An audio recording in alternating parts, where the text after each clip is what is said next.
Hello student, welcome to my channel Quant Physics. आज हम यहाँ पर एक नए टॉपिक की स्टार्टिंग करने वाले हैं, क्वांटम मैकेनिक्स। ठीक है।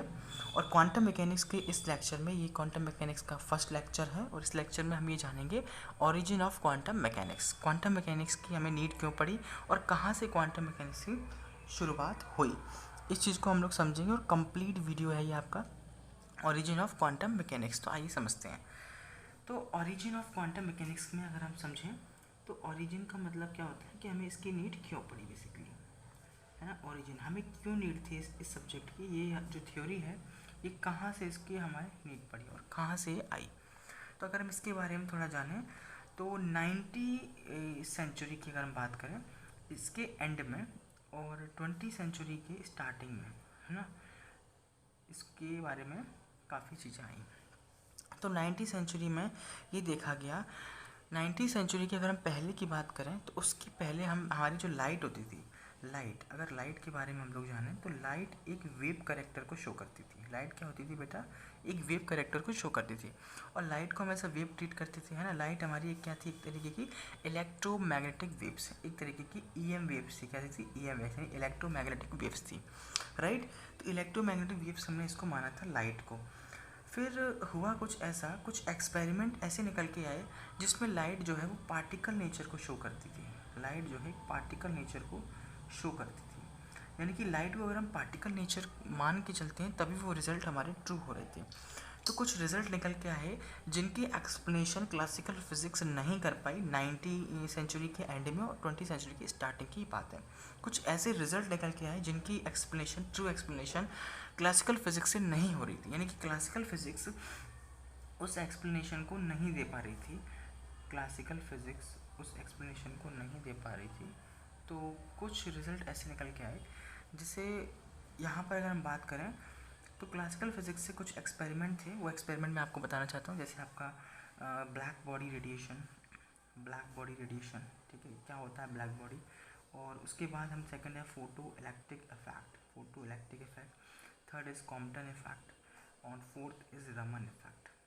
कुछ एक्सपेरिमेंट थे जिनकी ट्रू और प्योर एक्सप्लेनेशन क्लासिकल फिजिक्स नहीं दे पा रही थी, इसलिए हमने इस नई थ्योरी का डेवलपमेंट किया जिसको हम लोग बोलते हैं क्वांटम मैकेनिक्स। ठीक है। यहाँ से हमें ये पता चलता है कि जो लाइट थी, जो कि हमारी ईएम वेव यानी कि इलेक्ट्रोमैग्नेटिक की तरह बिहेव करती थी एज अ वेव, ठीक है, क्योंकि लाइट का डिफ्रैक्शन होता है ना, रिफ्लेक्शन होता है, रिफ्रैक्शन होता है, पोलराइजेशन होता है लाइट का। तो हम ये जानते हैं कि लाइट जो है हमारी वो वेव करेक्टर शो करती है। बट जैसे ही हम लोग ने एक एक्सपेरिमेंट देखा ब्लैक बॉडी रेडिएशन, तो यहाँ पर ये पता चलता है, फ्लांक थे, तो फ्लांक ने इस एक्सपेरिमेंट को किया और ये इन्होंने लगाया जिसको हम लोग क्वांटाइजेशन ऑफ एनर्जी कहते हैं, जिसको हम लोग फ्लांक की क्वांटम थ्योरी। तो इस थ्योरी से हमें ये पता चला कि जो रेडिएशन होता था वो हमारी डिस्क्रीट एनर्जी के फॉर्म में आता है। क्या होता है? डिस्क्रीट एनर्जी के फॉर्म में एक एक पार्टिकल रेडिएशन आता है। तो रेडिएशन है या फिर लाइट है और इसकी एक डिस्क्रीट एनर्जी होती है E बराबर Nhν, जहाँ पर n जो होता था वो इंटीजर होता था। क्या होता था? इंटीजर। यानी कि हमें इस फ्लांक की क्वांटम थ्योरी से हमें ये नॉलेज हुई, या फ्लांक का क्वांटम सिद्धांत बोलते हैं इसको हम लोग, या क्वांटाइजेशन ऑफ एनर्जी भी बोलते हैं। इसका मतलब ये होता है, जैसे क्वांटाइजेशन ऑफ चार्ज पढ़ा होगा आपने, Q इक्वल्स टू एन ही करके आपने इलेक्ट्रोडायनेमिक्स में, तो charge can neither be created nor be destroy. Same ऐसा ही किस्सा है, energy can neither be created nor be destroy. One body to ऐसे बोलते हैं ना, इसमें one body to another body transfer कर सकते हैं। जैसे यहाँ पे इसको एक एनर्जी से हम लोग दूसरी एनर्जी में सिर्फ ट्रांसफ़र कर सकते हैं। इसको हम लोग है ना क्रिएट कर सकते हैं ना नष्ट कर सकते हैं। तो ये फ्लांक का कॉन्सेप्ट आया और फ्लांक का क्वांटम थ्योरी जो कहती है कि किसी भी रेडिएशन लाइट जो है वो पार्टिकल के फॉर्म में चलती है जिसकी एक डिस्क्रीट एनर्जी होती है, जिसको हम लोग E बराबर Nhν बोलते हैं, राइट। तो क्लासिकल फिजिक्स से इसकी एक्सप्लेनेशन नहीं हो पाई। कई सारे साइंटिस्ट लोग लगे रहे और कई सारे वैज्ञानिक लोग इन सब के बारे में करते रहे, फोटो इलेक्ट्रिक इफेक्ट। तो यहाँ से क्लासिकल फिजिक्स से हमारे इन एक्सपेरिमेंट के ट्रू रिजल्ट नहीं आए। ठीक है, हमने बहुत प्रयास किया कि हमारे रिजल्ट क्लासिकल फिजिक्स से हम इसको सॉल्व कर पाएँ, बट हमें इससे कोई भी रिजल्ट नहीं मिले, इसलिए हमारी क्वांटम मैकेनिक्स की स्टार्टिंग हुई। तो 90 सेंचुरी के एंड में और 20 सेंचुरी के स्टार्ट में ये सब एक्सपेरिमेंट किए गए और हमें इस चीज़ से ये पता चला कि जैसे ब्लैक बॉडी है या फोटो इलेक्ट्रिक इफेक्ट है, इसमें हम लाइट को एज अ पार्टिकल ट्रीट करते हैं। उससे पहले हम लाइट को वेव के फॉर्म में समझते थे, यानी कि छोटे छोटे पार्टिकल का हमें यहाँ पे पढ़ना है, छोटे छोटे पार्टिकल के बारे में एटॉमिक लेवल पर, यानी कि सब एटॉमिक लेवल पर हमें यहाँ पर अध्ययन करना है, यानी कि समझना है। सब एटॉमिक लेवल पर हमें जाकर उस चीज़ के लिए बनाना है। तो उसके लिए एक नई थ्योरी का डेवलपमेंट हो गया जिसको हम लोग क्वांटम मैकेनिक्स कहते हैं। इसलिए इसकी हमें यहाँ से इसकी स्टार्टिंग हुई और ओरिजिन और स्टार्टिंग यहीं से हुई है इसकी बेसिकली। तो एक इस एक्सपेरिमेंट था ब्लैक बॉडी, जहाँ पर अगर ये स्टेटमेंट फ्लांक ने दिया और इस स्टेटमेंट के थ्रू सारे रिजल्ट करेक्ट हुए, इसी को हमने फोटो इलेक्ट्रिक इफेक्ट में यूज़ किया, कॉम्पटन इफेक्ट में यूज़ किया। तो ये सारे जो पार्टिकल को हमने, यानी कि लाइट को एक पार्टिकल नेचर मान के चले और सारे रिजल्ट हमारे ट्रू आए। इससे हमें ये पता चलता है कि जो लाइट है वेव नहीं है, पार्टिकल भी है। यानी कि यहाँ पे जो लाइट है वो पार्टिकल और वेव दोनों का नेचर शो करती है, इसलिए हम इसको बोलते हैं लाइट का डुअल नेचर होता है ना। पढ़ा होगा आपने, लाइट इज़ डुअलिटी दिखाती है, यानी कि वेव भी है पार्टिकल भी है। तो यहाँ से समझ में आता है कि जो लाइट है या कोई भी जैसे रेडिएशन है ना, वो हमारी वेव भी होती है और पार्टिकल भी होती है।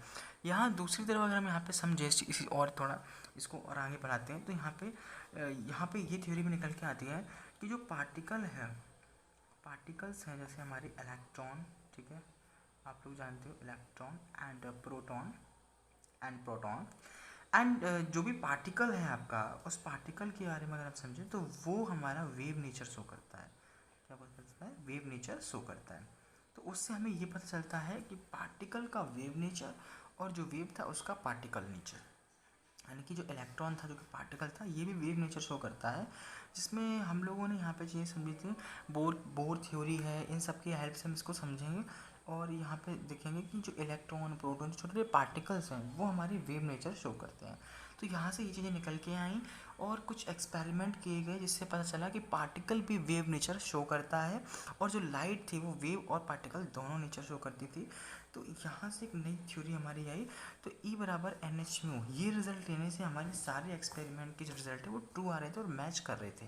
ठीक है, जो एक्सपेरिमेंट किया गया वो मैच कर रहे थे। जैसे वीन डिस्प्लेसमेंट लॉ हमारा हो गया lambda B × T = B। Wien displacement यहाँ पे ये वाला एक्सपेरिमेंट, स्टीफन लॉ E बराबर σT4।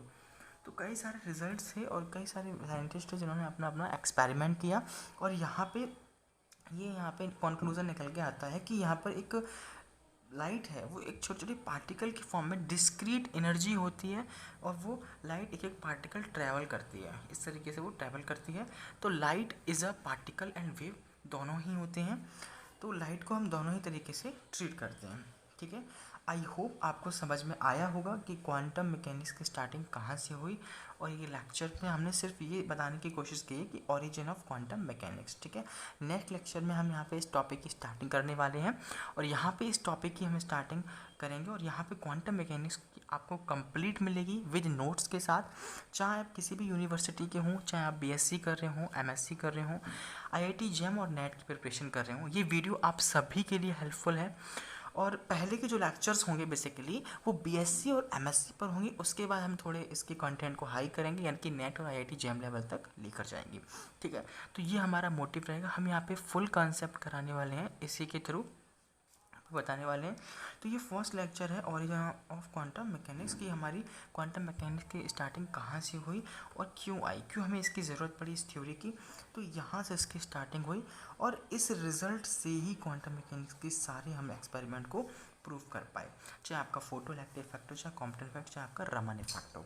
ठीक है, और भी सारे एक्सपेरिमेंट हैं जो हमारी क्लासिकल फिजिक्स जिसको प्रूफ नहीं कर पा रही थी, तो वहाँ से हमने इसकी स्टार्ट की। चलिए तब तक के लिए चलते हैं और हम अब नेक्स्ट लेक्चर में पढ़ेंगे फोटो इलेक्ट्रिक इफेक्ट।